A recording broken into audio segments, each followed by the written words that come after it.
My friend, one of the first things you should do before you get a guitar and you start jamming out on it, to make sure you're just doing it right, you want to make sure that the guitar itself is set up. What does that mean? That means that these strings aren't too far off of the fretboard. Sometimes when you have an instrument where the strings are too far off, it's very hard to press them down. So if you're struggling to make a D major, C major, G major, F major, bar chords especially, maybe take the instrument you're playing on to a technician and have it looked at. The idea is there is a distance that the string needs to be between the first fret while pressing down at the fifth fret. This allows no rattling. When we have rattling on these frets, we call it fret buzz. You don't want to be playing through a scale and then hear like a little trill, or we call it a fret buzz or a burr. The idea is you want it to be as smooth as possible so your fingers glide over the top. So you don't want something that catches your finger on the actual metal fretting.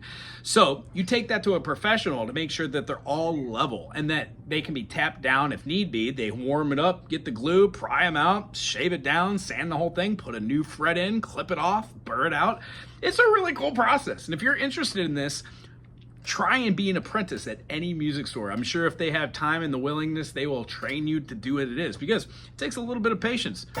When you're playing notes, and they might seem like they're part of your chord, when you learn these chords in the beginning, they might have a little hard time being pressing down. So if you learn how to play a bar chord and it just doesn't sound right, maybe that's because the angle at which you're playing. But if you're playing straight on to these notes, and they don't sound like they're playing in a key, even though you are tuned to standard tuning, E, A, D, G, B, and E, chances are you might have an issue with the intonation. The intonation would probably need somebody that's not doing it by ear,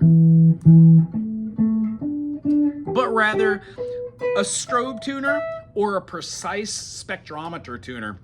These allow you to see the frequency in oscillations, and it's much more precise. So I could say first thing that you would want to do is make sure that your instrument is set up. Second thing, decide what kind of music that you want to play. If you don't know this yet, it is good to get standard electric strings on. That means nothing really lighter than a 9 gauge up top, and then nothing really heavier than like a 48 down below. When you cross that 42, 43, 48 range, you're getting into like an acoustic range. Now, if that's what you're shooting for, because you want to have these low bass notes, then absolutely. And if you're really shooting to get like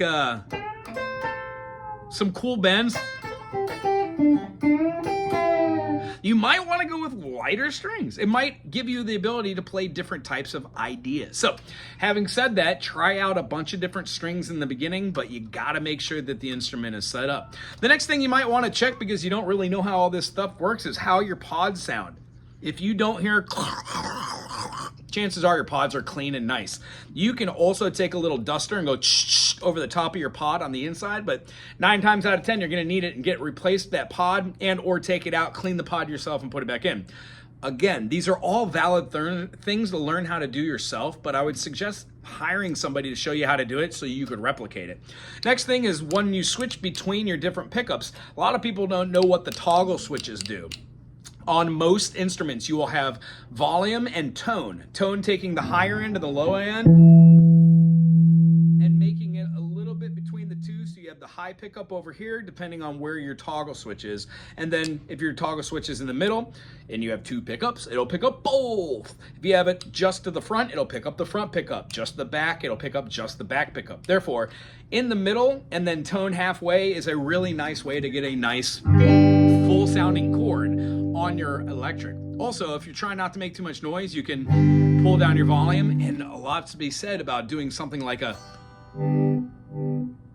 volume swell. Really fun antics you can do. But the last thing you want to do is have like dirty pods. It sounds like you're popping popcorn. It's horrible. Other than that, please get into these other videos. If you're a brand new player, it'll help you get through the first beginning stages of what to do with your fingers, how to utilize your hand on your plucking hand to actually start to utilize alternating picking rather than just all downstrokes. This channel is chock full of chords like G major, G minor, G augmented, G major 7, G dominant 7. You can learn G minor 7, G minor 7, sharp 9. I guess the sky's the limit when it comes down to chords. You could also learn them in different places called inversions. G major, G minor, you betcha. So one of the things I really like to do on this channel is explain things on Monday and Tuesdays. Monday we do charting, Tuesdays we do theory questions. If you're not busy, 9 to 10 Hawaiian Standard Time, see you there. Other than that, I hope this helps you in your quest to dominate this guitar. Other than that, getting a setup, making sure your fingers can see where they're supposed to be while playing these scales, allows us to do movements and flow with ease. And you know what? Sometimes we don't know what we don't know. Maybe one of those things we don't know is the guitar set up right? That's a good question to ask. I hope you enjoyed this. Subscribe. Aloha.